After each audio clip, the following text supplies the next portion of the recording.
Ibang klase talaga si Lord, no? Kasi when you prioritize God at napunta ka dun sa version mo na pakiramdam mo hindi mo kailangan lahat, tsaka unti-unting nahuhulog sa'yo, no? And it reminds me that God is really in control. And you will finally understand the meaning of God is in control.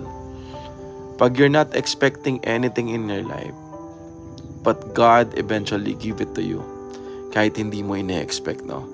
Na maiintindihan mo na whatever meant to happen o yung mga bagay na para sa'yo, it will always come to you pag i-prioritize mo si Lord. Kaya grabe po yung impact this morning sa akin ng Isaiah 60:22 that when the time is right, I, the Lord, will make it happen. I hope you pause this morning, you reflect, you surrender it to God.